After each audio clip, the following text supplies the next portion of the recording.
Voilà, il est déjà 12h30 et vous êtes avec nous jusqu'à 14h. Dans un instant, on va recevoir la sénatrice Solange Valanadi. Bonjour. Bonjour, M. Santonis. Un peu plus tard, on fera le point avec Eddy Ségur, secrétaire général de la FSU, sur la rentrée scolaire, savoir est-ce que tout va bien, ce qui m'étonnerait. Christian Céleste, directeur de publication du journal Les Nouvelles Étincelles, qui a fêté son 80e anniversaire, sera aussi notre invité. Ensuite, Jean-Paul Kiko, président de l'ONG Guajeka, qui revient du Bénin. Il va nous parler un petit peu comment ça s'est passé là-bas. Et on va terminer avec Barbara Montpierre, aussi notre dernière invitée, sera à 13h30. L'actualité, c'est Imagnos. Bonjour. Bonjour Dani, bonjour à tous. Aujourd'hui, au niveau de l'actualité, nous allons parler de l'ouverture de la crèche de Basse-Terre. Donc, cette nouvelle crèche qui permet d'accueillir 65 enfants, donc, a ouvert ses portes. On fera un petit état des lieux de cette ouverture. Il sera aussi question du clap de fin de la fan zone à Morne-à-l'Eau ainsi que du village des associations qui a permis de conclure cet espace de soutien aux Jeux Olympiques. On parlera aussi des associations sur la ville de Saint-Claude qui a organisé un grand village ce samedi, l'occasion de pouvoir découvrir différentes activités de la commune. Et il sera aussi question des travaux sur la voie verte qui posent des problèmes à la Martingale, notamment pour l'accès. Voilà pour les... Voilà, mais merci Iman, comment retrouver dans un instant. Je vous l'ai dit, nous avons pour la première fois invité Solange Valanadi, qui est sénatrice depuis combien de temps déjà ? Depuis près d'un an, puisque c'était un 24 septembre 2023. Voilà, ben, vous avez fêté votre premier passage aux ZCL et pratiquement le premier anniversaire de votre mandat de sénatrice. Alors, comment ça s'est passé cette première année ? Alors, permettez-moi, M. Dandonis, quand même de saluer la population guadeloupéenne. Effectivement, vous m'invitez pour la première fois et je suis très honorée de cette invitation. Avant de vous parler de mon arrivée au Sénat, permettez-moi aussi d'apporter mon soutien à ces 3 familles guadeloupéennes et pas seulement 3 de la ville de Goyave qui ont perdu des enfants. Et donc, j'aimerais leur apporter mon soutien et leur dire qu'Imbéred. Kimbéred, nous connaissons la mort. La mort est un passage, mais c'est vrai que c'est très difficile à supporter. Et je dis à ces familles, je dis à cette famille qui a perdu un garçon, mais un est encore là, de l'accompagner et de l'accompagner jusqu'au bout. Donc merci de me permettre de leur dire bon courage, puisque la situation est très difficile pour eux. Mon arrivée au Sénat, une arrivée assez discrète quand même, j'ai envie de vous dire. Trop discrète peut-être. Non, pas du tout. Prendre le temps de connaître l'institution, prendre le temps. Je suis une jeune élue, je ne l'ai jamais caché. Et donc, c'est un moyen qu'on m'a donné d'exprimer le sentiment des Guadeloupéens, des élus guadeloupéens surtout, puisque je suis élue, une sénatrice, un sénateur est élu par les élus guadeloupéens, et donc de leur permettre d'avoir leur porte-parole au Sénat. Voilà un petit peu comment je vois ma mission. Et donc, c'est au quotidien que j'échange avec les élus des îles de Guadeloupe, puisqu'il ne faut pas oublier les îles du Sud. Je suis moi-même une ilienne. Et donc, il ne faut pas oublier les îles du Sud. Très bien, merci. Alors, au Sénat, comment ça se passe pour vous? Je veux dire, une année parlementaire qui a été un petit peu compliquée, il faut le dire, avec la dissolution, les élections législatives, etc. Comment vous avez vécu tout ça? Écoutez, à mon arrivée, la situation était déjà un petit peu délicate, j'ai envie de vous dire, avec le gouvernement, mais une arrivée sereine où j'intègre la commission des affaires sociales, puisque j'ai choisi la commission des affaires sociales pour siéger. Et donc, oui, des difficultés avec le gouvernement. Et par rapport à la Guadeloupe, moi, j'ai voulu dès le début faire comprendre que la Guadeloupe est un archipel. Cette dimension archipélagique est méconnue des ministères. Et j'ai envie de vous dire, on ne comprend pas comment fonctionne la Guadeloupe. Donc, qu'il est possible, ah oui, je suis claire et nette, ce qu'il est possible de faire aux abîmes n'est peut-être pas possible à la Désirade. Et j'ai passé un certain nombre de mois à leur dire que on va évaluer l'action publique, le dernier kilomètre est à la Désirade, est à Marie-Galante, est à Terre-de-Bas, est à Terre-de-Haut.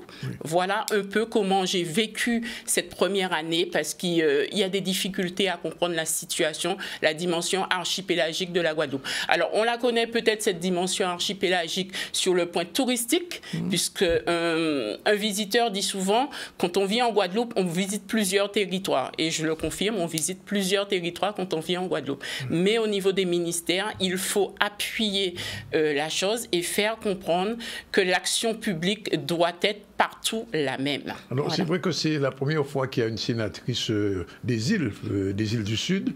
Alors, est-ce qu'un jour, il y aura une mission sénatoriale en direction des îles du Sud? Je vous dis ça pourquoi? Parce qu'il y a quelques années, c'est M. Théophile qui avait une mission sous les Sargasses. Oui. Il a conduit ça, je me souviens, en 2018. Il y a deux ans. Oui, 2018. Alors, est-ce qu'il ne faudrait pas un jour une mission sous les îles du Sud? Parce que c'est vrai que Marie-Galante, vous savez ça, Désiré, il n'y a pas de médecin. Marie-Galante, à peu près pareil.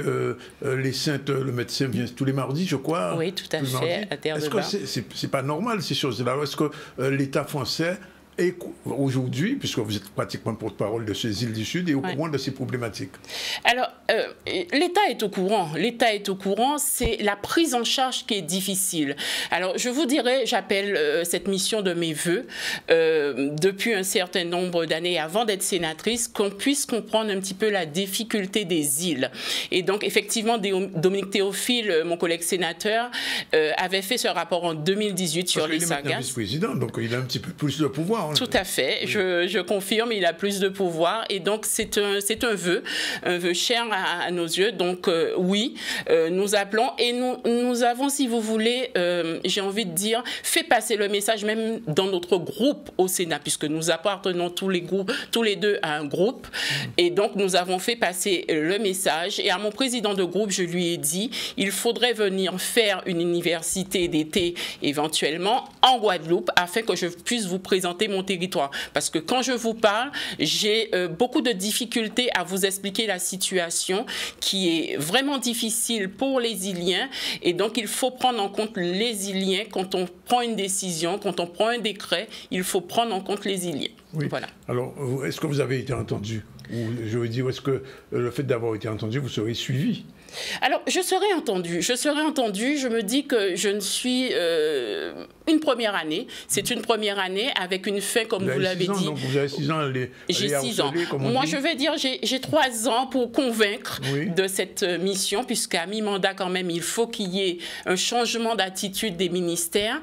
Et donc, je vous disais, donc, en juin, nous avons eu la dissolution. Donc, les choses ont changé. Nous n'avons pas d'interlocuteur au niveau des ministères. C'est très difficile d'interpeller sur des situations actuelles. Donc, nous attendons avec le nouveau Premier ministre qu'un gouvernement soit nommé. Et surtout, moi, il m'a été demandé quelles étaient mes attentes. Ma première attente est un ministère de plein exercice. Je ne veux pas d'un ministère de l'Outre-mer couplé à un ministère de l'Intérieur. Comme c'était avec Darmanin. Exactement. On a changé de ministre en moins de 2 ans. On a changé de 3 ministres. Tout à fait. On change de ministre, on change de collaborateur. Et à chaque fois, on se rend compte qu'on ne prend pas de collaborateurs qui maîtrisent les territoires ultramarins. Et c'est là la difficulté des élus ultramarins de faire reconnaître leurs difficultés sur l'Hexagone. Alors, depuis 2 jours, 3 jours maintenant, il y a un nouveau ministre, Premier ministre qui est nommé. Alors, j'entends sur tous les médias français qu'il est pratiquement en otage du Rassemblement national. Alors, comment vous allez vous situer aujourd'hui dans, j'ai envie de dire, dans ce bazar? Non, je fais confiance au Premier ministre choisi par le président de la République. Je pense que Emmanuel Macron devait faire un choix. Il a fait un choix de façon à ce que ce ministre soit plus ouvert. Je ne suis pas... je suis contre les idées du Front National, je l'ai toujours dit. Je dis que je suis contre ces idées parce que je les vois. Je les vois décliner même au Sénat, ces idées du Front National que je combats. Par contre, je n'étais pas d'accord pour cette fusion Parti socialiste LFI. Et donc, je savais très bien... Le RN, puis comme vous n'étiez pas d'accord. Ah non, le RN, non, je n'étais pas d'accord. Je ne suis pas d'accord sur les idées du RN depuis le début. Mais sur le nouveau Front populaire? Je ne suis pas d'accord non plus. Pourquoi? Parce que c'est une fusion qui n'est pas possible. Vous avez des extrêmes au niveau de la France insoumise et on ne change pas les convictions d'un homme du jour au lendemain. Donc, quand moi, je vois mes députés du Parti socialiste aller vers le LFI, faire le nouveau Front populaire et dire après non, mais nous allons nous entendre, eh bien non, ils ne se sont pas entendus, puisqu'ils avaient la possibilité d'avoir un Premier ministre qu'ils pouvaient soutenir et ils ne l'ont pas fait, parce qu'ils n'étaient pas d'accord. C'est pas pour Mme Casté, par exemple, en tant que femme? Non, je ne défends pas, je ne suis pas une féministe. Non, pas du tout. Je défends des convictions.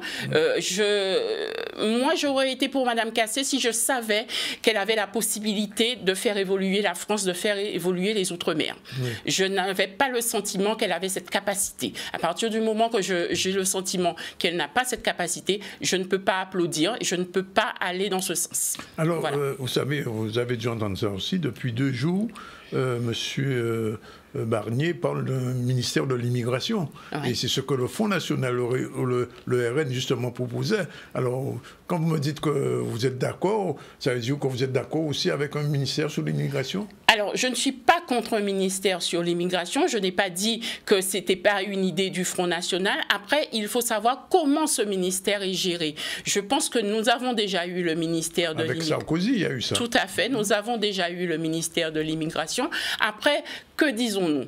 Nous disons que sur l'immigration, nous ne sommes pas... Moi, je fais partie d'un parti local, le GUSR. Je l'ai toujours dit que je soutiens les idées du GUSR et que nous devons faire ensemble. Je ne suis pas contre mes compatriotes des îles voisines. Je dis après, que venez-vous faire en Guadeloupe? Soyons d'accord. Que venez-vous faire en Guadeloupe? Si vous venez faire prospérer la Guadeloupe, si vous venez faire évoluer la Guadeloupe, je suis d'accord. Si vous venez avec une ambition de mettre la pagaille, entre guillemets, en Guadeloupe, je suis contre. Et je ne suis pas certaine que l'insécurité en Guadeloupe est due à l'immigration. Je ne partage pas ce sentiment-là. Parce que des immigrés travaillent en Guadeloupe aussi.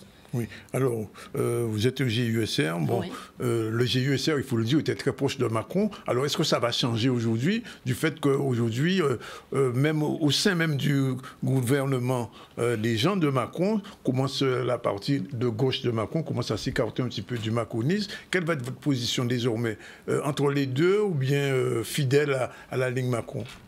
Alors, moi, je suis au GUSR par conviction, parce que le GUSR défend des principes, et donc notamment le principe d'être acteur de son territoire, acteur des décisions, avoir une capacité de décider pour son territoire. C'est pour ça que je suis au GUSR. C'est pour aussi un sentiment que nous avons le pouvoir, que nous pouvons avoir le pouvoir des décisions. Et donc, quand j'entends qu'on me traite de macroniste, non, je ne suis pas une macroniste. Vous n'êtes pas macroniste. Non, je ne suis pas une macroniste. Je dis simplement que moi, je peux discuter avec un gouvernement Macron pour faire avancer la Guadeloupe. Et je l'ai fait à plusieurs reprises. Quand on me donne la possibilité au Sénat d'intervenir sur les déserts médicaux et de partager mon temps de parole avec un sénateur de l'Orne, je dis oui, parce qu'il y a un désert médical à la Désirade, à Terre-de-Bas, à Terre-de-Haut et même à Marie-Galante. Parce que tant que nous n'avons pas cette continuité territoriale, nous aurons des déserts médicaux. Mais ce n'est pas le sujet des départements d'outre-mer, ce n'est pas le sujet de la Guadeloupe seulement. Les déserts médicaux existent ailleurs. Donc moi, le 24 octobre, quand j'interviens au Sénat sur les déserts médicaux, oui, je pense à ma commune, mais je pense aussi à la Désirade. Et depuis, la Désirade a un médecin sur place, avec vraiment un partenariat qui a fonctionné entre l'ARS et le conseil départemental, présidé par Guy Losbar. Donc voilà pourquoi moi, Parce que Terre-de-Bas aussi, Oui, Terre-de-Bas aussi. Moi, je vous dirais que nous avions 3 médecins sur l'île au début. Après, nous en avons eu 2. Le docteur Dorville est parti au 31 juillet. Ah, il ne revient plus. Non, il ne revient plus. Il nous a annoncé, à la municipalité qu'il arrêtait au 31 juillet, c'est chose faite. Et pour le moment, nous avons le docteur Benou, qui est au sein du dispensaire, qui est au cabinet médical à Terre-de-Bas. Et nous avons un docteur qui est basé à Terre-de-Haut, mais qui vient une journée par semaine à Terre-de-Bas. Et nous Est-ce suffisant, ça? Est-ce suffisant? Ce n'est jamais suffisant, mais c'est déjà quand même une avancée. Un premier pas. Voilà, un premier pas. Nous avons eu la chance quand même pour ce cabinet médical, une intervention de l'ARS pour pouvoir aménager ce cabinet. Le département a agi aussi au niveau du bâtiment, donc il y a une avancée. Terre-de-Haut c'est la même chose maintenant. Donc, on est en train de faire des petits pas. Ce sont des petits pas, mais des pas certains pour une amélioration de la situation. En tout cas, nous, on se bat. En tant que conseillère municipale, je sais qu'on a apporté une aide municipale pour l'installation du docteur Benoît. Voilà. Alors, puisque vous avez parlé du GIEC, revenons un peu au dernier congrès. Oui. Il y a eu un congrès avec des résolutions. Oui. Alors, qu'est-ce que vont devenir ces résolutions avec le nouveau gouvernement qui va être en place? Est-ce que le GIEC va être entendu ou bien est-ce qu'il va falloir un 18e congrès? Alors non, je ne souhaite pas un 18e congrès. Personne je ne le pense souhaite, que nous avons eu quand même des résolutions, 4 résolutions de prise à l'unanimité. Nous avons déploré le départ des élus du Parti socialiste. Moi, je le déplore et je l'ai dit à un collègue député, je lui ai dit, tu fuis la Guadeloupe. Pour faire plaisir à certains, tu fuis la Guadeloupe. Donc voilà, mais nous avons adopté ces 4 résolutions et nous allons discuter. Nous attendons un nouveau gouvernement pour en discuter. Et là, il faut que nous avancions. Il faut que nous avancions. Il n'est plus question de que le gouvernement est en mesure d'écouter en ce moment nos revendications du GIEC ou autres, vu les problèmes, parce que vous savez que la France a un gros déficit en ce moment. Oui, mais ce ne sont pas les résolutions du GIECR, ce sont les résolutions du Congrès oui. des élus guadeloupéens. Conduit quand même par le GIECR. Oui, conduit par le GIECR, appuyé par le président Chalus et ses élus GIECR notamment, et donc qui ont participé grandement à ce que ces résolutions soient adoptées. Parce que, rappelons-nous, quand nous prenons la chronologie, certains ont appelé que ce congrès ne se fasse pas. Oui. Parce qu'il y avait eu dissolution, parce qu'il y avait eu ceci.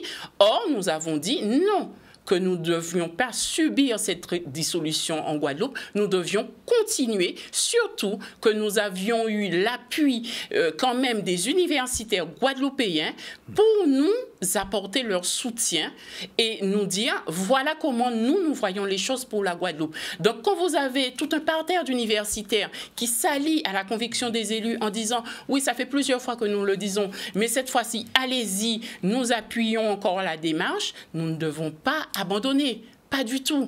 Et donc, le changement pour la collectivité Guadeloupe, je pense qu'on est en route. Alors, il y a quelque chose que je n'ai pas compris. Dites-moi. Et je souhaite vous poser la question parce que lors des événements qui se sont passés en Kanaki, vous savez, c'était lieu au dégel. Oui. J'ai vu que Théophile avait, peut-être vous aussi, vous avez voté contre le dégel, alors que M. Losbach, il a fait sortir un communiqué disant qu'il était pour. Alors, comment ça s'est géré entre vous?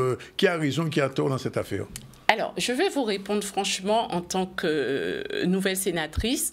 C'est vrai qu'à ce moment-là, je n'étais pas à Paris et je l'ai avoué avoir été un petit peu...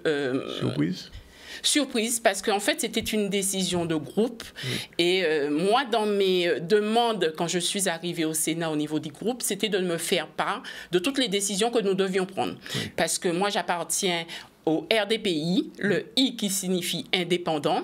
Je n'ai pas voté la loi immigration, même si mon groupe l'a voté. Donc, je voulais avoir la capacité de décision. J'ai fait mon mea culpa, je n'étais pas pour, mais ça s'est passé comme ça, puisque, bon, je l'avoue, ça s'est passé comme ça. Mais M. Théophile, lui, il savait, il était sur place, lui. Non, il n'était pas sur place. Nous n'étions pas sur place. C'est le groupe qui a voté, pas... Pour nous, voilà. Voilà, c'est comme ça. Alors après, bon, on le comprend, on ne le comprend pas, mais c'est vrai que nous, au niveau du président Losbach, on s'est expliqué. C'est vrai que nous avons failli à ce niveau-là, puisque nous aussi, nous demandons cette autonomie de décision, et donc nous avons voté contre nos convictions, si vous voulez. Oui, justement, c'est ce qu'on comprenait pas. C'est ce que beaucoup d'élus et beaucoup de Guadeloupéens n'ont pas compris. Moi, à ce niveau-là, j'ai fait mon mea culpa, j'ai dit que c'était une erreur. Je confirme que je dis que c'était une erreur de ma part, puisque ce n'est pas... Donc s'il fallait revoter maintenant, je n'aurais pas voté. Parce que, en plus, parce que nous avions eu des discussions en amont sur le sujet, je n'étais pas là pour le vote, mais les discussions en amont ont eu lieu avec le groupe, avec les ministères, et nous avions dit qu'il fallait prendre le temps. Moi, je me rappelle avoir dit, mais prenons le temps, nous avons encore le temps, prenons le temps pour pouvoir expliquer en Nouvelle-Calédonie ce que nous proposons.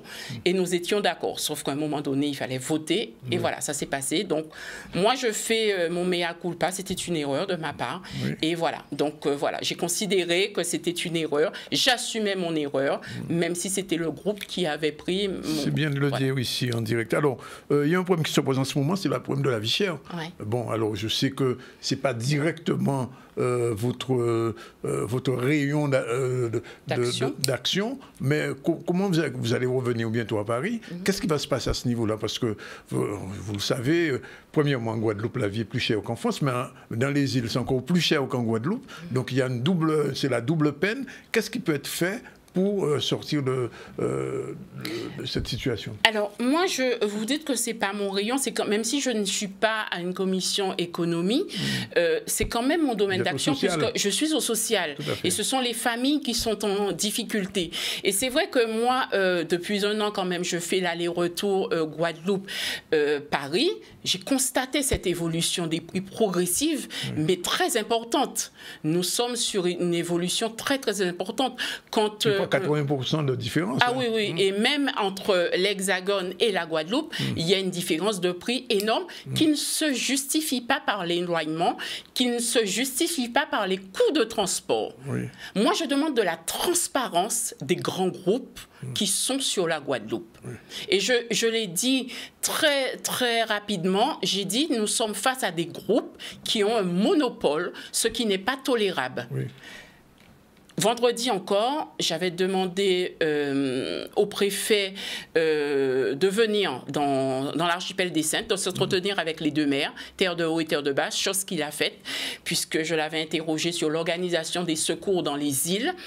Et le préfet, moi, j'ai eu cette question en lui disant « Je ne comprends pas ». J'ai vu un communiqué du préfet de la Martinique avec une baisse de 20% des prix. Jusqu'en novembre. Comment? Et j'ai même vu sur les réseaux sociaux un sociologue dire « Il suffit de s'asseoir », un sociologue guadeloupéen. Je dis non, il ne suffit pas de s'asseoir, il faut combattre. Il faut combattre, c'est pas vrai. Et même là, la baisse de 20% jusqu'en novembre, je n'en suis pas sûre. Parce que pour baisser les tarifs des denrées de 20%, il faut aller chercher les sous ailleurs pour donner aux grands groupes. Oui, bien sûr. Je reste persuadée. Et même le préfet, il m'a dit, je n'ai pas votre réponse. Ah bon? Non, je n'ai pas votre réponse. Pourquoi il m'a dit je n'ai pas votre réponse? Parce qu'il sait très bien que la question se pose en Guadeloupe aussi. Bien sûr. Si c'est possible en Martinique, c'est possible en Guadeloupe. Tout à fait. Donc il va falloir qu'on discute à un moment donné. Et au Sénat, vous allez en parler Ah oui, dès mon retour. Est-ce que l'ensemble des parlementaires guadeloupéens, je dis aussi bien votre confrère M. Lurel que M. Baptiste, etc., vous êtes prêts à vous mettre ensemble pour taper du poing un peu? S'il y a une chose sur laquelle nous sommes d'accord, dès qu'il s'agit de défendre les intérêts de la Guadeloupe, nous sommes d'accord au-delà des clivages politiques. Nous pouvons être en désaccord. Moi, je suis en désaccord sur un SMIC à 1 600 €. Parce que nous savons que nous avons de petites entreprises en Guadeloupe et un SMIC à 1 600 € aura forcément exactement des impacts sur nos petites entreprises de Guadeloupe qui sont peut-être à 1, 2, 3 salariés. Et quand vous augmentez un SMIC à 1 600 €, vous êtes obligé d'augmenter ceux qui étaient au-dessus du SMIC, forcément. Parce que la personne vous dira, eh bien, mettez-moi au SMIC aussi dans ce cas-là. Donc, moi, je ne suis pas d'accord. Mais quand il s'agit de la vie chère en Guadeloupe, je pense que là, nous sommes d'accord. Nous sommes d'accord et nous pouvons faire front ensemble. En tout cas, c'est ma volonté. Donc, on va suivre ça. De toute façon, on attend le retour de tous les parlementaires là-bas. Alors, l'autre problématique, c'est l'eau. Qui n'est pas non plus résolue. En plus, en ce moment, je ne sais pas si vous le savez, l'eau est redevenue chlordéconée, c'est-à-dire que de plus en plus de coupures d'eau ne sont pas parce que le réseau est faible, mais parce que l'eau n'est pas potable en ce moment. Tout à fait. Je pense que les récents événements et même la pluviométrie, les averses ont eu des conséquences sur la distribution de l'eau. Je pense que le syndicat, il va falloir un moment qu'on se pose et qu'on se pose des bonnes questions. J'entendais encore hier sur un média, c'est la faute des élus. Tout n'est pas de la faute des élus. et je tempère mes propos en le disant, tout n'est pas de la faute des élus. Monsieur Jean-Louis Francisque a accepté de prendre la présidence du syndicat. Moi, je lui tire mon chapeau. Parce qu'il a au moins essayé que la Guadeloupe gère son problème. Moi, j'appelle des vœux, au moment où nous parlons d'autonomie de décision, qu'on ne laisse pas cette compétence repartir sur Paris. Oui, nous devons faire l'État prendre ses responsabilités. Il y a eu des erreurs de commises. Si on peut dépolluer la Seine, on peut dépolluer l'eau en Guadeloupe. 1 milliard pour dépolluer la Seine. D'accord, on est d'accord. Ça servira. Et je le dis partout au Sénat, on est capable de dépolluer pour les Jeux Olympiques. Moi, je suis pour les sportifs, hein, mais si on est capable de dépolluer la Seine, on est capable de faire un effort en Guadeloupe. Et je dis au sous-préfet Gall, prenez vos responsabilités. On vous a confié une mission, prenez vos responsabilités. Mais les élus, tous les élus guadeloupéens ne sont pas responsables de la situation de l'eau en Guadeloupe. Et moi, alors, qui est responsable? Qui est responsable? Eh bien, des anciens politiques sont responsables, mais aussi des services. Élus, oui, des anciens élus politiques sont responsables. Mais qui a laissé faire? Pourquoi a-t-on laissé faire? C'est ça la question qu'il faut se poser. Pourquoi a-t-on... Là, on ne peut pas régler 40 ans d'insuffisance de gestion en 2 ans. On est bien d'accord. Donc, il va falloir prendre le temps. Oui, nous n'avons pas le temps. Même ma commune, Terre-de-Bas, est impactée. Saint-Claude est impacté. Saint-Claude, où il pleut tous les jours. Gourbert est impacté. Trois-Rivières aussi. Eh bien, quand vous allez dans un supermarché, je pense que la première chose qu'on met dans son caddie, ce sont des packs d'eau. Tout à fait. Ce sont des packs d'eau. Sauf qu'on a des factures à payer. Mais aussi, moi, quand je regarde, des familles me disent, moi, pour ma semaine, c'est à peu près 60 € qu'en eau. Oui. Et vous savez qu'en ce moment, je ne sais pas si vous avez l'information, que l'ONU est en train va poursuivre la France pour ça. Oui, la question est arrivée au niveau de l'ONU. Hein. Eh bien oui. C'est dire que ça prend une proportion, j'ai envie de dire... plus que politique, géopolitique, on va dire. Oui, donc il faut à un moment donné crever l'abcès et dire qu'est-ce qui ne va pas, qu'est-ce qui est manque. Un moment, c'est un manque d'ingénierie. Oui. On peut mettre de l'ingénierie. Moi, j'ai eu un échange avec Gérald Darmanin en lui disant nous manquons d'ingénierie au niveau du syndicat. Oui, c'est possible. Eh bien, on fait. Oui. Voilà, on fait. Alors, je vais vous poser une petite question qui va vous fâcher, volontairement. Non, vous n'allez pas réussir à me fâcher. Je ne vais pas réussir. Bon. Non, alors, qu'est-ce qui se passe entre Terre de haut et Terre de bas? Parce que j'ai l'impression que Terre de haut regarde Terre de bas de haut. Non, il ne faut pas voir ça comme ça. Ça a été... Votre mère est venue ici, on en a parlé. Hein. Oui, non, mais il ne faut pas voir. Alors, je vais vous dire quelque chose. Quand le préfet, moi, quand je l'ai interpellé sur l'organisation des secours dans les îles, puisque nous avions eu un accident de la circulation le 13 juillet à Terre-de-Bas, il m'a répondu, il m'a dit, je viendrai dans les îles. Il est venu à la fête communale de Terre-de-Bas et... lors de la fête communale, en présence du maire de Terre-de-Haut, il a dit « Je viendrai dès que Madame la sénatrice m'aura donné son planning, dès qu'elle sera disponible, pour venir à Terre-de-Haut et à Terre-de-Bas. » Ce fut chose faite ce vendredi 6 septembre, où le préfet est d'abord allé à Terre-de-Haut. Et après, nous sommes partis sur Terre-de-Bas rencontrer Madame le maire de Terre-de-Bas. Non, il ne faut pas voir les choses comme ça. Nous avons connu cette situation. Quand j'avais posé la question à votre mère, qui est maire aussi de Terre-de-Bas, elle m'a dit, il ne faut pas dire les Saintes, il faut dire Terre-de-Bas, Terre-de-Haut. Oui, parce que ce sont deux communes. Quand vous mettez qu'il n'y a pas d'eau aux Saintes, vous ne mettez pas, par exemple, qu'il n'y a pas d'eau dans le Nord-Grande-Terre. Oui. Le Nord-Grande-Terre, c'est qui? Il y a plusieurs communes. Donc il faut dire Terre-de-Bas et Terre-de-Haut. Oui, il faut dire, parce que des fois, il y a de l'eau, par exemple, à Terre-de-Haut, il n'y en a pas à Terre-de-Bas. Eux, dès qu'ils ont mis les Saintes, c'est bon. Mais moi, ça ne me pose pas de problème. Et je vous dirais mieux, moi, j'ai accepté d'organiser un déjeuner entre le maire de Terre-de-Haut, le maire de Terre-de-Bas et les adjoints sous peu. Donc ça parce que nous avons. Mieux. Vous voulez dire que ça va Ça ira toujours mieux parce que nous sommes obligés de mutualiser les moyens. L'État n'a plus d'argent. Donc, quand on parle d'autonomie de décision, il faut que nous reprenions la décision sur nos territoires. Et donc, moi, j'appelle de mes voeux cette mutualisation des moyens. Nous avons toutes les deux communes des sargasses. Pourquoi ne pas acheter certains matériels en commun? et se dire une semaine, 15 jours ce sera terre de haut, 15 jours ce sera terre de bas. Est-ce que ça va fonctionner? Est-ce que mais je le souhaite. Monsieur Louisier, comment il s'appelle? Monsieur Bonbon. Bonbon, il est d'accord maintenant? Monsieur Bonbon a un autre esprit. Oui. Un esprit que je n'ai pas connu des autres maires de terre de haut. Donc, on avait raison de vous dire qu'il y avait quand même un petit... Oui, il y a des frictions, il y a encore des frictions, même avec l'ancien maire, il y avait des frictions. Oui. À partir du moment qu'il y a du respect, je pense que nous pouvons collaborer. C'est le respect qui fait la force.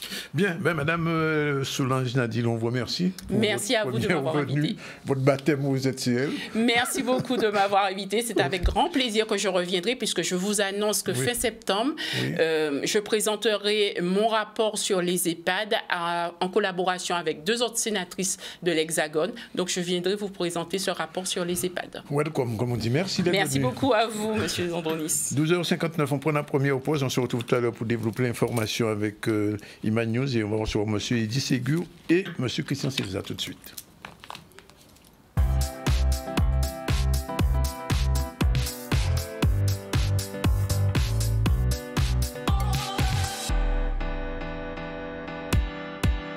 Voilà, nous sommes déjà de retour sur le plateau. Monsieur Eddy Ségur est là, bonjour. Bonjour. Avec lui, on va faire un petit point sur la rentrée un petit peu bizarre. Rentrée de ministre, mais il n'y a toujours pas de ministre de l'Éducation. On en change toutes les semaines maintenant de ministre de l'Éducation. Enfin, les annonces, toutes les semaines, nous annoncent un nouveau ministre. Mais bon, pour l'instant, heureusement que les enseignants sont au travail et à la tâche. Heureusement. On va y revenir dans un instant. Retour sur l'actu avec Iman. Oui, on va parler d'ouverture de la crèche de Basse-Terre, donc qui a été inaugurée ce lundi. Après 2 ans de travaux de rénovation, c'est désormais la seule crèche sur le chef-lieu.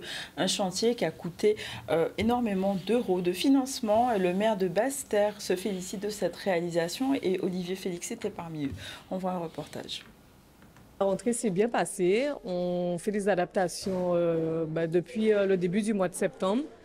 Les adaptations se font de manière échelonnée, donc ils arrivent sur plusieurs jours, plusieurs heures, et ça leur permet de prendre connaissance du lieu et de s'adapter avec les professionnels. Je suis très contente puisque mon aînée a fait sa dernière année de crèche juste avant la fermeture pour travaux. Donc là, j'ai amené ma cadette cette année pour la réouverture, donc je suis très contente et je vois la modification. Pour le bien-être des enfants, du personnel, et on a eu un accueil très chaleureux. C'était parfait. Ça s'est bien passé, il a été bien accueilli et franchement, moi, je suis content d'être là. Ils s'adaptent bien. Elles ont su comment dirais-je, l'accueillir, le mettre en confiance comme si c'était leur enfant. Les parents sont ravis, il y a tout ce qu'il faut, il y a des sections, un espace pour chaque section, la section des bébés, la section des bébés moyens, la section des moyens et la section des grands. Chaque section a son dortoir, chaque section a son accueil.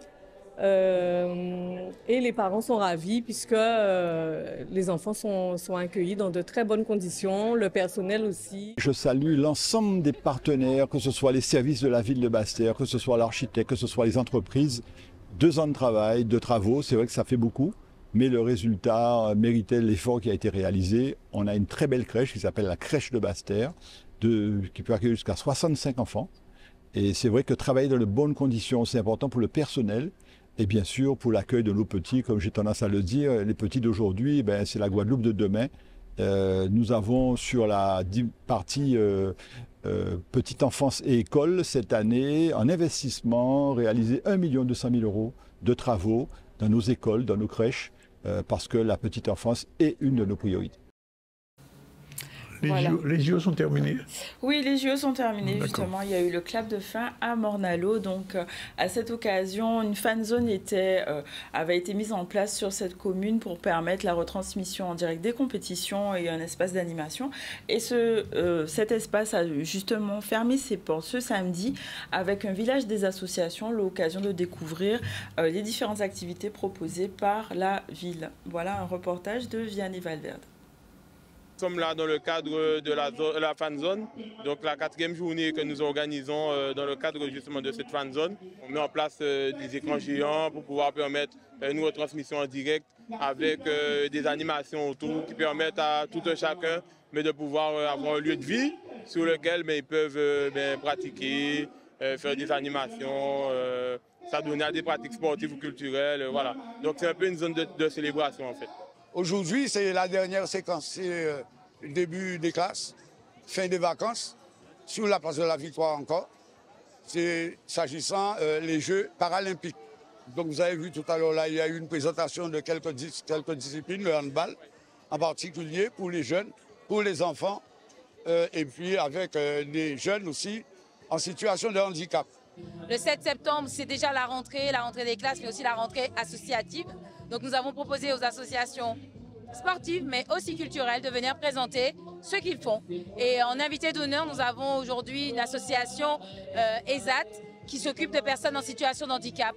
Donc nous voulions leur donner une place d'honneur à ce village. L'idée, c'est totalement ça, que les associations sportives et culturelles de la ville de Morne-à-l'Eau puissent absorber de potentiels membres et puis du coup permettre à des jeunes et moins jeunes d'ailleurs de pouvoir s'adonner à une pratique d'activité sportive ou culturelle et pour les associations effectivement de gonfler leur effectif et puis de leur permettre de pouvoir pratiquer en sécurité sous licence. Beaucoup de monde, beaucoup de jeunes surtout, qui ont pris en main ces manifestations et cela va se terminer par la fête avec Jean-Marc Ferdinand, Chris, enfin vous savez ce qu'attend ce beau monde. Et puis ce sera la fin de la fan zone. Et ce sera peut-être à l'année prochaine, peut-être pas pour les Jeux Olympiques, mais nous nous sommes donnés rendez-vous ici à la même époque, pendant les grandes vacances, pour commencer à animer sur le plan sportif.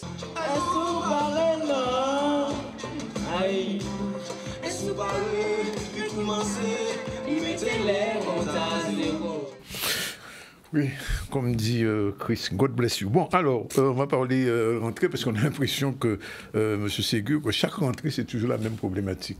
Pas assez de professeurs ou de problèmes. J'ai vu qu'en France, sur 900 collèges, il y a à chaque fois des enseignants manquants. En Guadeloupe, on a fait le plein ou pas?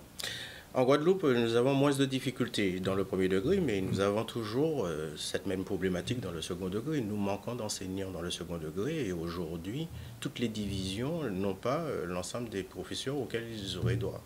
Et donc oui, nous avons cette crise, mais cette crise, elle ne date pas d'hier. Ça fait un moment que l'école n'est plus la priorité, ça fait un moment qu'on n'investit plus dans l'école, ça fait un moment qu'on ne revalorise plus les salaires des enseignants. Et donc, de fait, vous avez effectivement tous les diplômés qui vont embrasser d'autres métiers plutôt que justement se mettre au service de la jeunesse, et notamment de la jeunesse guadeloupéenne. C'est un métier qui n'a plus d'attractivité, c'est ça? Mais aujourd'hui, lorsque moins d'attractivité. En tout cas, aujourd'hui, il n'a pas la reconnaissance. Oui. Il n'a pas effectivement, notamment la reconnaissance salariale.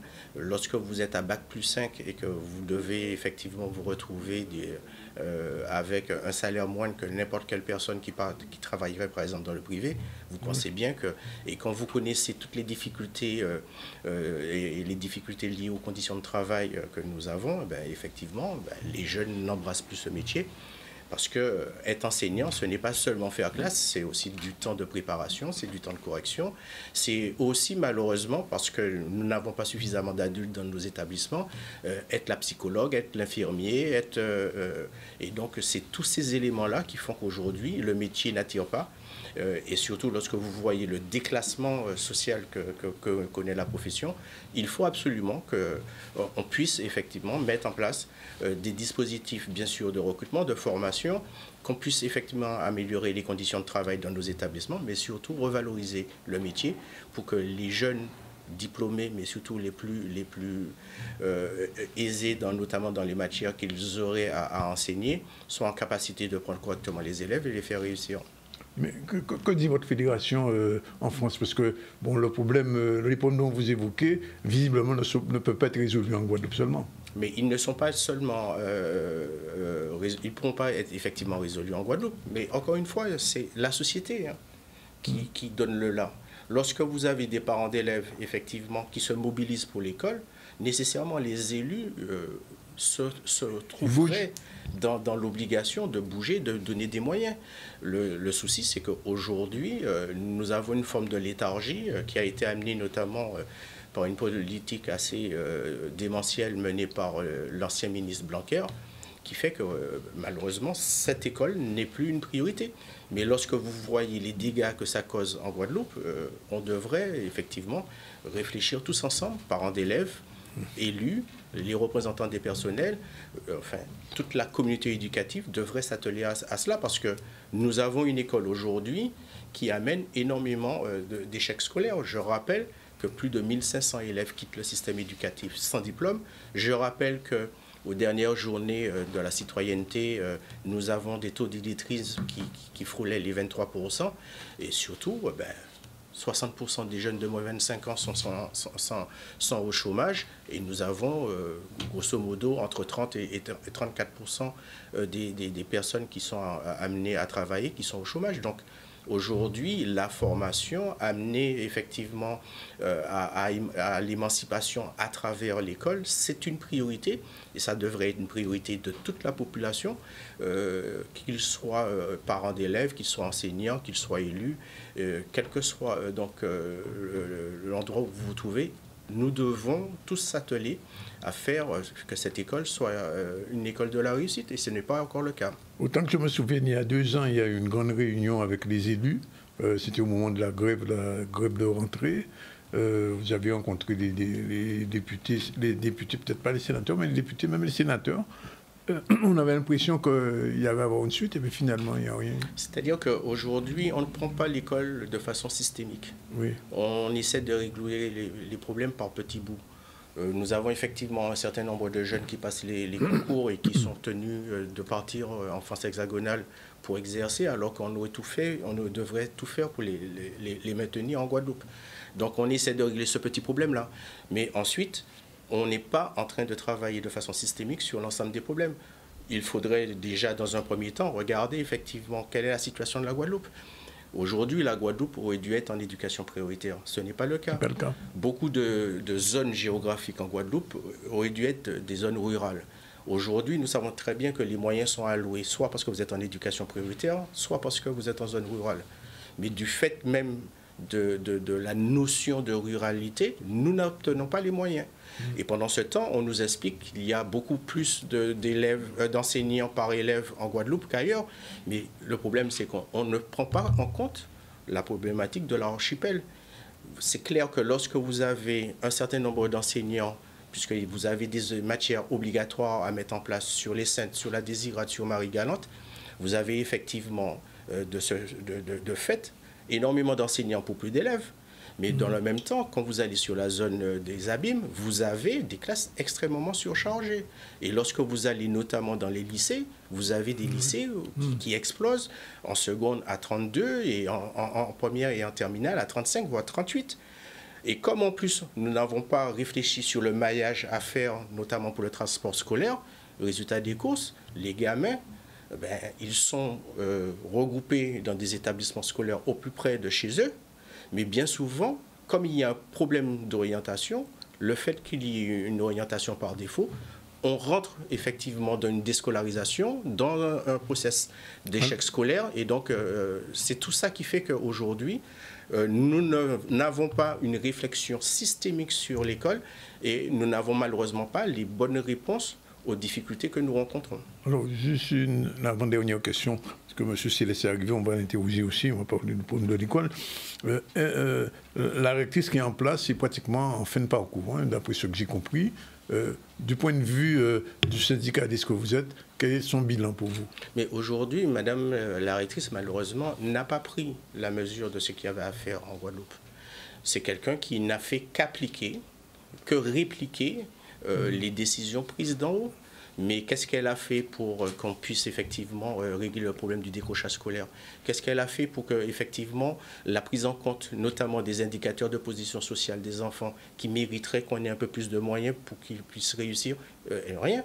Qu'est-ce qui a fait qu'on puisse développer toutes les possibilités d'orientation établissement par établissement pour permettre à un enfant qui a envie de faire mécanique bateau, par exemple, puisse le faire même s'il habite le Nord Grande-Terre, rien. Et puis surtout, on voit bien qu'au niveau de l'université, nous avons des soucis. Nous avons énormément de jeunes qui ont le bac, qui ont peu de possibilités malheureusement parce qu'effectivement ils sont dans des situations, dans des familles socialement défavorisées qui vont donc par défaut sur le campus et on voit bien qu'à un moment donné il y a une inadéquation entre le niveau qui est demandé à un jeune pour qu'il puisse faire des études supérieures. Nous avons aussi une université qui est malade de voir énormément de jeunes qui ne réussissent pas. Lorsque vous prenez par exemple l'UFR STAPS, où vous avez plus de 1000 élèves et que vous n'avez que 20 enseignants, il y a un vrai problème. Ça fait 35 ans que nous sommes en train de travailler sur certaines UFR. Nous n'avons pas de plateau sportif dédié, et ainsi de suite. Je pense sincèrement qu'il y a un vrai travail à faire pour que l'école, s'adapte, que nous puissions être en capacité de prendre tous les jeunes et qu'on ne laisse aucun jeune au bord de la route. Or, le problème, ce n'est pas qu'on ne fasse pas réussir des Guadeloupéens. Vous avez des Guadeloupéens qui réussissent énormément, qui font de très grandes études, qui vont dans les meilleurs prépas, qui deviennent médecins, ingénieurs. Mais notre souci à nous, c'est quoi? C'est qu'en Guadeloupe, nous avons toute une série de jeunes qui sont sur le bord de la route et pour lesquels nous n'offrons aucune perspective. Et ensuite, nous avons ces problèmes de violence récurrents, et ainsi de suite. Il faut absolument qu'à un moment donné, quand nous travaillons depuis la petite enfance jusqu'à l'université et que nous puissions traverser l'ensemble des difficultés en proposant effectivement, s'il le faut, des propositions innovantes. Mais il faut qu'on arrête de laisser des jeunes au bord de la route parce que ça va nous exploser. Ça nous explose déjà, oui. À la face. Et je pense que nous serons dans de grandes difficultés. Il faut que tout le monde se mette autour d'une table et qu'on réfléchisse à l'école qu'on veut. Nous avons une université qui doit être un lieu de développement pour le pays. On ne développe pas un pays uniquement sur la base de situation économique. Il y a tout ça qu'il faut qu'on mette sur la table, tranquillement, posément, sans aucune politique, polémique plutôt. Une petite question d'actualité, c'est la dernière, on va peut-être revenir avec vous après. Il y a un Guadeloupéen qui dirige le STAPS, c'est la première fois. Mais tant mieux. Comment vous voyez ça? Mais encore une fois, nous avions des difficultés, par exemple, en STAPS. Oui. On a nommé un administrateur. Nous, on s'était félicité mais on disait justement, profitons qu'on ait un administrateur nouveau pour poser les difficultés en STAPS et les régler. Régler le problème de recrutement, régler le problème des locaux, régler le problème des infrastructures scolaires, sportives, pour que justement, tous ceux qui vont, parce que visiblement il y a une attraction, plus de 1000 jeunes Guadeloupéens sont en STAPS, réglons effectivement toutes les difficultés auxquelles nous faisions face, pour faire de telle sorte que tous ceux qui rentrent en STAPS, ils puissent effectivement évoluer en licence, puis ensuite en Master 1 et en Master 2, et puis ensuite certains pourraient peut-être embrasser les métiers d'enseignants, d'autres être au service de la jeunesse guadeloupéenne dans les associations sportives. Mais justement, nous disions, chiche, monsieur Rosan et administrateur, profitons de ça pour poser les problèmes, les mettre sur la table, sans aucune polémique, et ensuite faire de telle façon qu'on puisse avancer et qu'on puisse justement, quel que soit l'UFR dans lesquels pourraient s'inscrire les jeunes Guadeloupéens sur Fouillol et sur le campus de Saint-Claude, puissent réussir. Merci, M. Ségur. Christian Céleste, vous êtes le directeur des Nouvelles Étincelles qui a fêté son 80e anniversaire. Mais quand vous entendez ce que disait M. Ségur sur l'éducation, sur l'école en Guadeloupe, au moment où le gouvernement français vient de nommer un nouveau Premier ministre, il n'y a toujours pas de ministre de l'Éducation. On en change pratiquement chaque semaine. Quel est votre sentiment? Oui, d'abord, bonjour. Bonjour à tout le monde. Salut. Effectivement, l'école, c'est une grande question. Moi, j'ai été à l'école, comme tout le monde. Et depuis que j'ai quitté l'école, je n'ai pas cessé de suivre l'évolution de l'école en Guadeloupe. Moi, j'ai beaucoup d'estime pour ceux qui travaillent dans ce secteur, les enseignants, les techniciens, et aussi pour nos jeunes qui réussissent aussi, après beaucoup d'efforts. Bon. Ce que je veux dire en disant ça, c'est que manifestement, nous avons des moyens, nous avons des capacités pour étudier, pour apprendre, faire apprendre et réussir, ça c'est clair. Alors, le problème de l'école, c'est comme pour tous les autres problèmes de la Guadeloupe. Alors, à chaque rentrée, on pose des questions, il y a des revendications. l'administration, rectorat, ministre font des propositions et promesses, mais l'année d'après, on se retrouve face au même problème. Cette année, j'ai lu quelque part qu'il manque au moins 3000, il y a au moins 3000 postes vacants en Guadeloupe. 3000 postes vacants, je ne sais pas à quel niveau, mais 3000 postes vacants. Ça pose un sérieux problème. Il faut dire franchement de l'inadaptation de l'école en Guadeloupe. Il ne s'agit pas, il me semble, de tenter de coller des côtés sous des jambes de bois, etc. Je ne vais pas dire qu'il faut penser l'école. Je sais que l'école a été pensée ici. Il y a beaucoup de professionnels de l'éducation qui ont pensé une école de Guadeloupe. Oui. Je ne dis même pas une école en Guadeloupe. Pas une école de Guadeloupe. C'est une école qui répond aux besoins du pays, de son développement, qui prend en compte son environnement, les aspirations culturelles du peuple guadeloupéen. Bref, l'objectif de construire une société, une école de Guadeloupe. Je sais que beaucoup de travaux ont été faits dans ce sens-là. Alors, où est le problème? Cherchons l'erreur et on retombe toujours sur la question cardinale de la responsabilité et du pouvoir. Oui. Tant que l'école de Guadeloupe sera toujours un appendice de l'école de France dans sa programmation, dans ses institutions, son organisation, etc., ce sera difficile. Alors on me dira, bon, oui, c'est toujours pareil, ce sont des politiques, bon, on revient toujours à la question politique, mais au fond, la question du ministre qui a été posée là, c'est une question politique. On voit bien que nous sommes en plein dedans. Il y a un ministre qui a été désigné. Il va nommer, je ne sais pas qui, un ministre de l'Éducation. Ensuite, ils vont dégrainer, ils vont désigner un ministre de l'Outre-mer. Alors, donc, nous sommes toujours ballottés entre ces différents postes ministériels de responsabilité. En définitive, les Guadeloupéens parlent. Ils font des propositions, ils participent à des comités interministériels, ils sont au Parlement, ils sont à l'Assemblée nationale, au Sénat, ils font des... En définitive, c'est vrai, il y a des beaux résultats en Guadeloupe, il faut le dire, en termes de réussite. Attention, nous sommes capables. Mais en définitive, il y a beaucoup d'enfants décrochés aussi. Hein, des milliers d'enfants qui sont au bord de la route. Et c'est souvent quand j'entends qu'on parle des jeunes, et on parle notamment, il y a une question qui revient, et le retour des jeunes Guadeloupéens. On parle des diplômés, les jeunes diplômés qui sont en déshérence. C'est une chose, il y en a.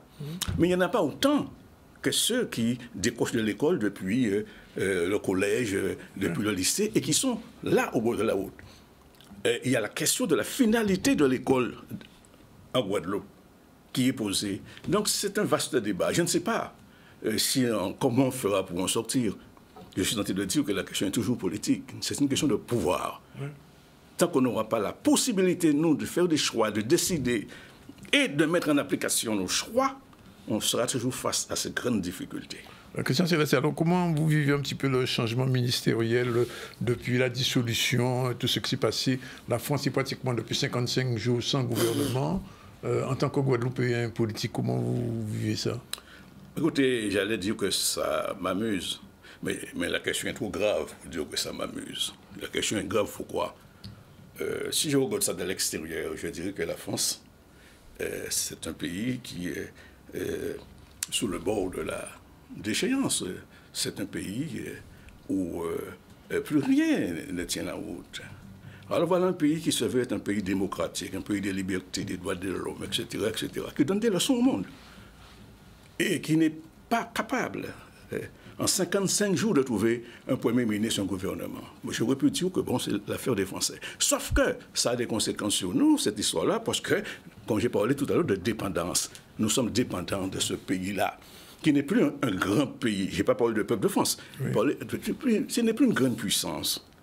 Et moi, j'ai écrit à plusieurs reprises disant que la France est un État voyou et dirigé par un chef de guerre voyou. Macron. Alors, on a voulu m'allumer, on a tenté de... Oui, parce que, bon, quand on dit ça, on est un peu déréglé, hein.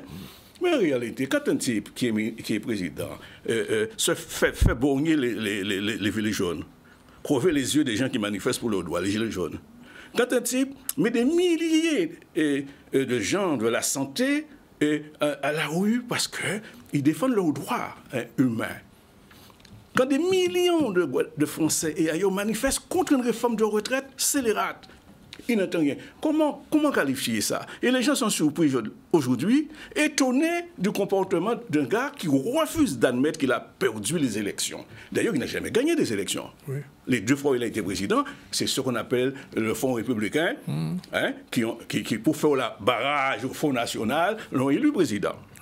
Je suis en désaccord avec le Parti communiste français pour ça. Je leur ai dit, écoutez, faites ce que vous voulez. Ne me demandez pas à moi, comme ministre européen, de voter au 2e tour pour Macron. Vous ne verrez jamais cela. Oui. Bon, donc, ce qui se passe là, c'est lamentable. Alors, le gars s'apprêtait à mettre ses bottes, à se mettre un Kalachnikov à l'épaule pour partir en guerre en Ukraine. Il n'est pas fichu de mettre de l'ordre dans son pays. Il n'est pas fichu de laisser les politiques français organiser la vie politique normale en France. Alors moi, je ne sais pas quoi penser, mais je reviens, ça doit nous donner une leçon pour tous ceux qui pensent et qui ont pensé ces temps derniers que notre avenir se trouve là, en France, avec Macron. Je crois qu'ils ont de quoi réfléchir. On y revient tout à l'heure en deuxième partie. Juste avant que vous ne partiez, M. Ségur, j'ai cru comprendre qu'en France, il va y avoir un mouvement qui va se déclencher de grève. Est-ce qu'en Guadeloupe, vous êtes à ce stade-là ou bien est-ce que les choses sont beaucoup plus calmes? Encore une fois, nous sommes en train de discuter avec les collègues. Vous savez, une grève ne se déclenche pas. Oui, bien sûr. Il faut l'organiser. Donc, nous sommes en train de travailler au niveau des établissements. Nous prenons le pouls des collègues. Nous regardons effectivement la portée, ou plutôt la non-portée de l'action, de la non-action politique au niveau de notre académie. Et puis, une fois que nous serons effectivement en ordre de bataille, nous partirons. Il est clair que nous ne pouvons pas continuer à accepter de travailler dans des établissements où les conditions de travail sont exécrables. Je rappelle que dans beaucoup d'établissements, il y a des problèmes d'accès à l'eau, mais surtout, nous avons des problèmes d'accès à l'eau potable. Oui. Dans beaucoup d'établissements, nous avons encore des nuisibles qui nous empêchent de fonctionner correctement puisque nous avons des évasions de rats. Je rappelle aussi que dans beaucoup d'établissements, il fait une chaleur exécrable. Or, que vous ayez un petit cerveau en Guadeloupe ou en Martinique ou en France hexagonale, dès que vous avez des chaleurs qui dépassent les 30 degrés, vous êtes en grande difficulté pour effectivement recevoir l'ensemble des apprentissages, être dans une réflexion et être dans des conditions de réussite scolaire. Donc, nous avons effectivement des difficultés qui sont spécifiques et puis nous avons aussi cette difficulté, c'est faire de telle façon qu'à un moment donné, tous ces problèmes dont je parlais, notamment ces problèmes d'orientation, notamment ces problèmes de prise en charge des enfants les plus en difficulté, il faut absolument qu'on trouve des solutions pour les régler. Aujourd'hui, nous avons des phénomènes de violence comme jamais nous n'avions vu dans les établissements, tout simplement parce qu'il nous manque des enseignants, mais surtout, il nous manque des enseignants spécialisés, il nous manque des adultes pour que justement tous ces petits sas qu'il serait utile de faire pour la prise en charge, notamment des enfants les plus en difficulté ou les plus violents, pour permettre ensuite au reste de la classe de fonctionner normalement. Juste un mot avant de vous libérer, parce qu'il est 13h30. J'ai reçu la semaine dernière le monsieur météo de la Guadeloupe, il disait une rentrée scolaire en octobre, ça s'impose de plus en plus. Est-ce que vous en pensez? Encore une fois, tout dépend comment nous nous organisons. Si nos établissements scolaires sont sûrs, nous sommes peut-être en capacité de faire face à une rentrée qui se ferait en septembre. Mais encore une fois, est-ce qu'aujourd'hui, vous avez la garantie que demain, il y a un tremblement de terre, l'ensemble des enfants qui seraient accueillis dans nos établissements soient en sécurité? Bonne question.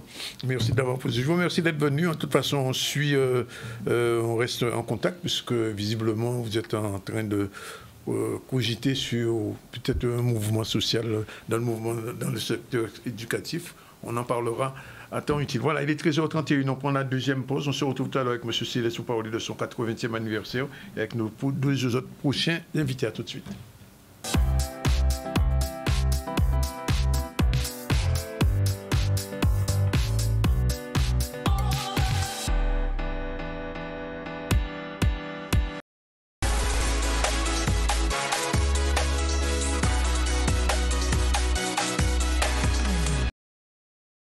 Voilà, c'est la dernière partie du ZCL News. On va finir avec Christian Céleste, ce directeur général du journal L'Étincelle qui a fêté ses 80e anniversaire.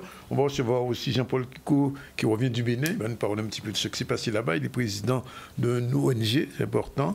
Et aussi, Guajika va faire une manifestation le week-end. Et puis on va terminer avec Barbara, Merci Barbara d'être de retour. Avec plaisir. On est bien content de te revoir. Longtemps de battre vrai. Bon, alors Christian Céleste, 80e anniversaire de l'Étincelle. Première question, c'est fini ou ça continue? Ça continue. Oui. Normalement, la fête doit se clôturer en fin d'année. C'est l'année du 80e anniversaire. Oui, c'est une année. C'est une année. C'est une année. Normalement, on devrait terminer pour le mois de décembre la grande fête des étincelles de Vatable. D'accord. C'est-à-dire l'étincelle va être fêté dans le grand quartier de Vatable, là où il est depuis 80 ans, avec les habitants du quartier. C'est ça, une grande fête de famille. Voilà. Donc on va jusqu'en décembre. Oui. Vous êtes satisfait de cette première partie de manifestation? Il y en a de toutes sortes, hein, sportifs, cyclisme, jeux, natation. Vous avez fait tout ça est déni, là. Oui, honnêtement, je ne vais pas répondre comme ça que nous sommes satisfaits, parce que nous sommes toujours des gens exigeants. Nous voulons quand même atteindre l'excellence, le sommet. Oui. Donc je peux penser, je pense qu'on aurait pu faire mieux. Alors, bien sûr, le pari a été tenu. Oui. C'était une fête de l'étincelle qui s'est étalée sur 4 mois quand même. Oui. Ce n'est pas un week-end. Oui, on a commencé en avril. Et puis le fameux là dont on vient de parler, là, le président français, il nous a rallongé le truc en organisant ces élections législatives à la fin du mois de juin. Il nous a obligés à reporter la fête jusqu'au mois d'août. Oui. Donc nous, il nous a ajouté un mois de plus. Enfin bref, la fête s'est tenue. Sur ce plan-là, nous avons réalisé le programme qu'on a proposé aux Guadeloupéens. On voulait replacer l'étincelle dans l'histoire du pays, parce que quand même, depuis 80 ans, l'étincelle participe à la construction de ce pays avec les Guadeloupéens. On voulait reconnecter le journal avec ses lecteurs, parce que bon, les choses ont beaucoup changé, beaucoup bougé, etc. On a fait, et on voulait surtout offrir aux Guadeloupéens un espace pour s'exprimer, pour s'amuser, participer, faire politique, culturelle, sportif, etc. On a fait ça. On a fait le programme. Il y a eu le grand prix cycliste de l'Étincelle. Qui est revenu. Qui est revenu. Et qui continuera l'année prochaine. D'accord. Et ça me fait plaisir de dire que le cycliste qui a gagné ce prix cycliste de l'Étincelle, et celle qui est de chez moi. Oui, oui, ça, c'est le petit chauvinisme. Non, mais il faut le dire. Cette course de l'Étincelle lui a permis quand même de se préparer au mieux, parce qu'il a été le premier Guadeloupéen. Tout à fait, autour de la Guadeloupe. Ça, c'est formidable. On a toujours fait ça. Bon. Donc, on a le programme, on l'a réalisé.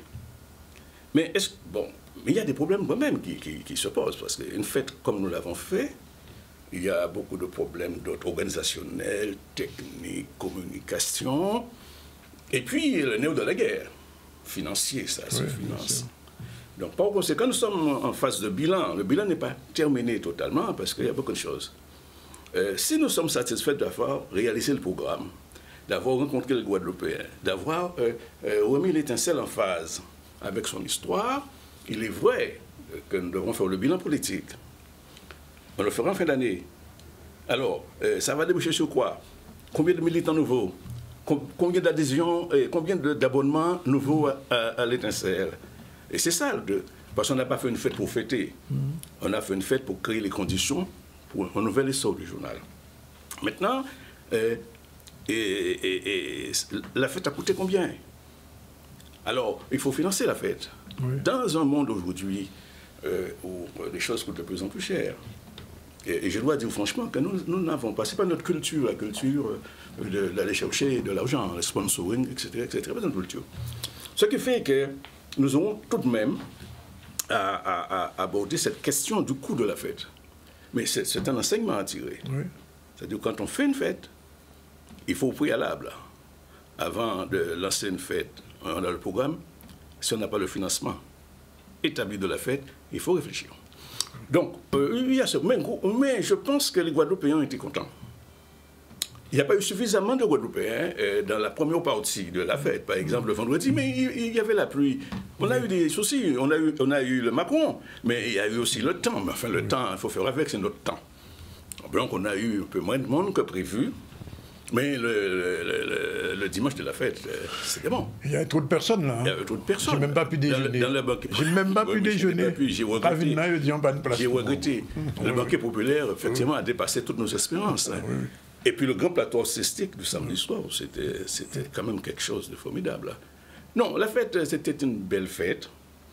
Nous allons examiner ça attentivement. Si nous voulons faire la fête l'année prochaine, effectivement, tirer les leçons et les enseignements nécessaires pour donner aux Guadeloupéens encore des meilleures conditions de fêter, de s'amuser, d'apprendre. Parce que l'essentiel, c'est aussi apprendre. Les journalistes sont venus aussi. Hein? On a créé les bases nécessaires pour pouvoir poursuivre sur les assises de la presse. Il y a eu cette conférence avec quelques journalistes qui étaient là. Donc, à mon avis, sur ce plan-là, je ne parle pas de réussite. Je dirais le pari a été tenu. Bien. On aura l'occasion d'y revenir. Je me tourne vers Jean-Paul Kikouké, président de l'ONG Guajeka Bénin. Jean-Paul, vous revenez du Bénin. Qu'est-ce qui s'est passé au Bénin avec vous? Ça fait moins, c'est le 4e voyage, je crois. 4e voyage, effectivement. Oui. Alors c'est vrai qu'on a une actualité très très dense. Hein. On a commencé à nouveau avec le festival. Hein. C'était la 4e édition où justement on fait un lionnage entre la Guadeloupe et puis le Bénin autour des jeux traditionnels. Donc, mais au-delà du festival, ce qui était bien cette année, c'est qu'on a créé le siège de l'ONG. C'est-à-dire qu'on a mis en place en 2022 une ONG, l'ONG Guajeka Bénin. L'idée, c'est de faire justement la liaison toujours entre la Caraïbe et l'Afrique. Et là, on a pu justement mettre à l'honneur le siège. On a pu inviter des gens, leur faire découvrir les actions qu'on va mettre en place.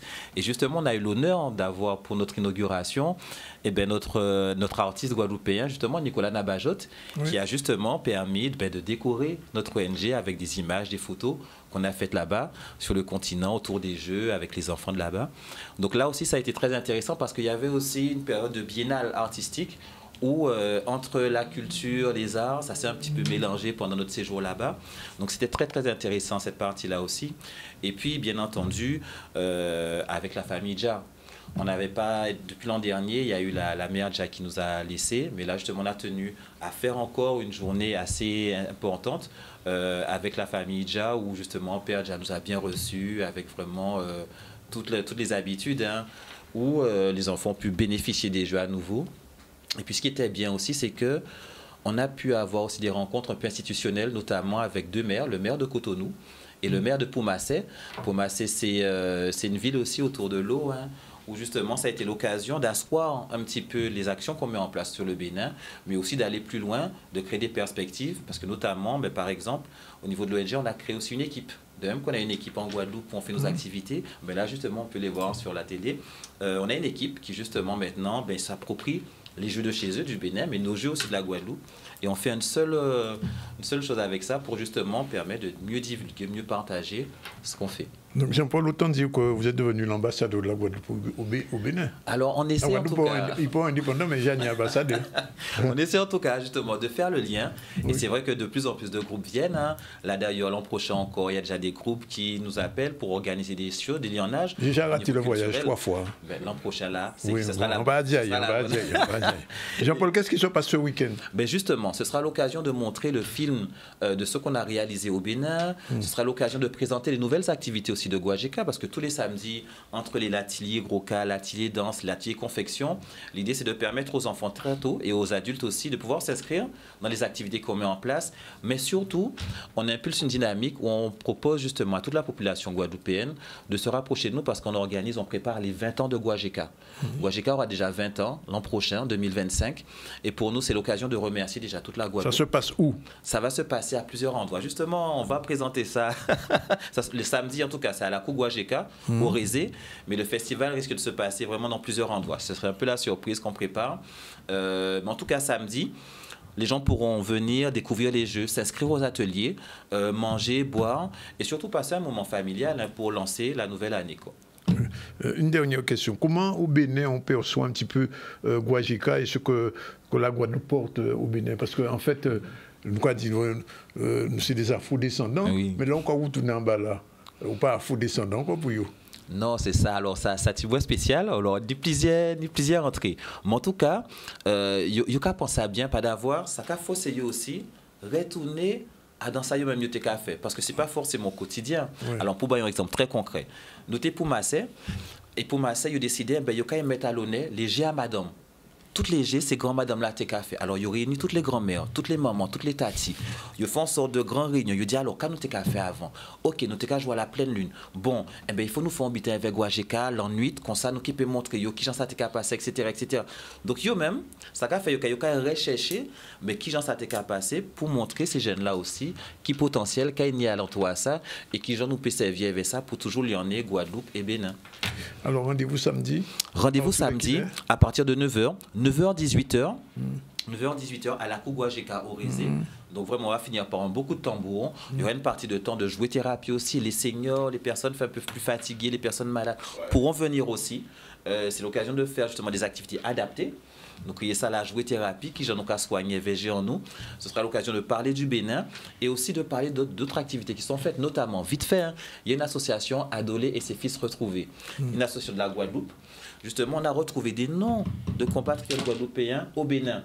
Et justement, nous avons fait des lionnages et pendant le séjour là-bas, justement, bah, avec certains, on a pu faire des rencontres. Jean-Paul Keforovine. Oui, avec plaisir. Semaine prochaine, Ouvine, pour parler de tout ça, parce qu'on n'a pas aimé parler de bien comme ça. Oui. En 4 mots, 2 mots, 4 paroles. Barbara nous attend. Barbara, bonjour. Bonjour, Daniel. Alors, justement, il parlait de thérapie, de jouer thérapie. Toi, c'est autre chose, notre thérapie, toi. C'est ce qui est bien, c'est qu'on parle d'outils avec qui on a commencé à discuter avant. Et avant ça, hein, comme je fais d'habitude, ça fait longtemps que je ne vous ai pas vu, chers téléspectateurs. Alors à vous, à toi qui regardent, un grand coucou, beaucoup d'amour, beaucoup de love. Tu es une personne merveilleuse. N'oublie pas ça parce que c'est la thématique hein, de ma chronique, c'est à la rencontre de soi. Alors n'hésite pas, surtout, à te donner de l'amour et je t'en envoie aujourd'hui. Oui. Alors quand c'est la rentrée, qu'est-ce qu'on dit aux gens?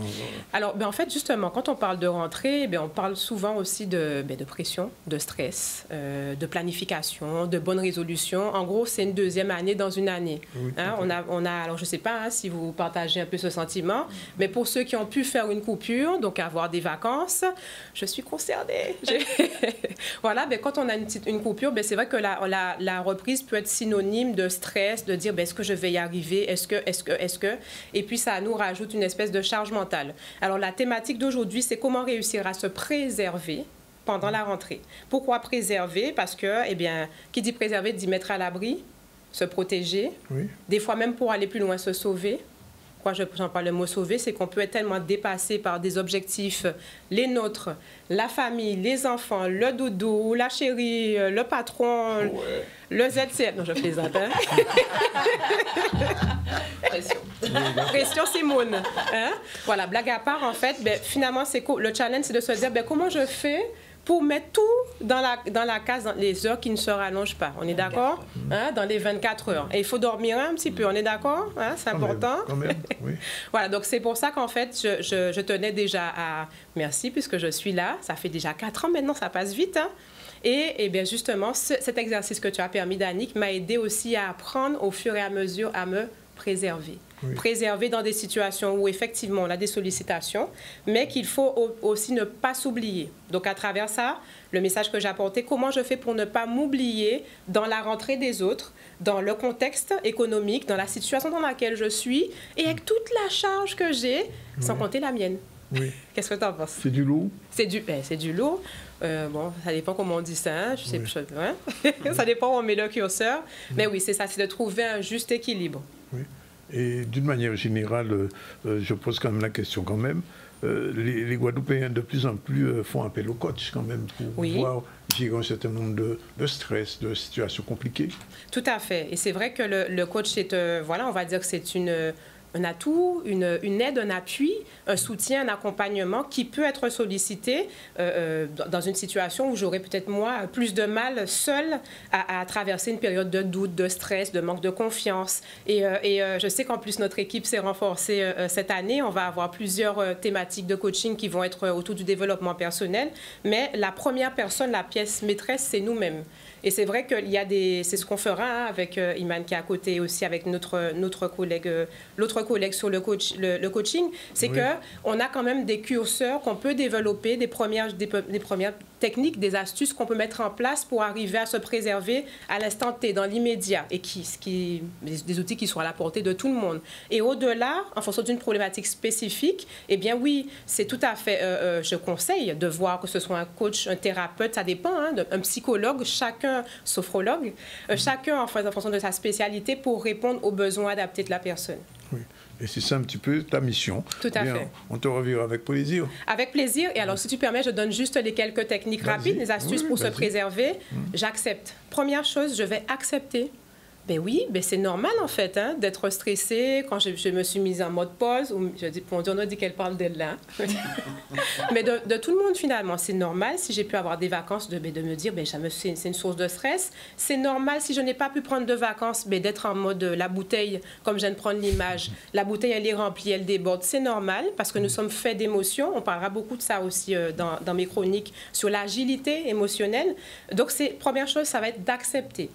J'accepte la situation, c'est OK en fait. Oui, ben je stresse, OK. Ben, maintenant, pourquoi je stresse? Donc, se poser la question, prendre le temps de se dire, OK, pourquoi je stresse? Si je stresse, c'est peut-être parce que je n'ai pas pris en considération mes limites ou que j'ai voulu faire plaisir. Voilà. Ou l'un et l'autre. D'accord? Donc, considérer ses limites, se dire que ben, je m'accepte, je suis capable de faire face à la situation parce que j'ai déjà eu des sources de stress. En début d'année, là, quand j'ai pris des résolutions, j'ai été stressée. Hein? Ouais. Je veux les bonnes résolutions. Je suis à mi-parcours, un peu plus. Oh, mon Dieu, mais je regarde en arrière, là, j'ai pas pu faire. Hein? 3 mois, il reste 3 mois, t'as vu, voilà. J'ai pas pu faire telle chose. Donc, l'idée, c'est de se dire, tu vois, en plus, hein? Voilà, faut être au bout du jour, Barbara.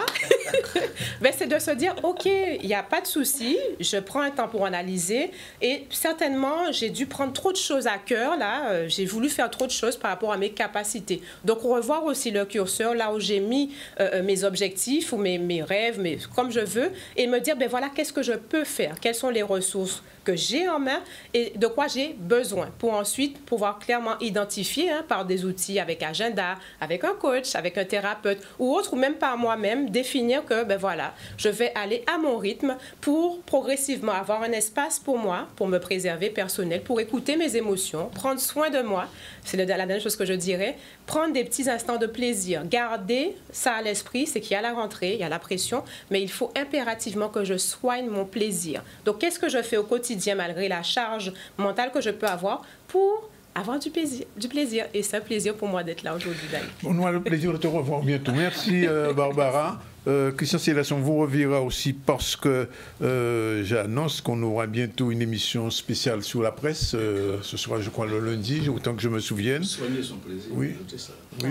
On est d'accord. Il faut soigner son plaisir. Je vais étudier la question. Et j'ai pris mot avec notre confrère de Nouvelle Semaine, Jacques Dancal. Donc on va se retrouver avec des confrères.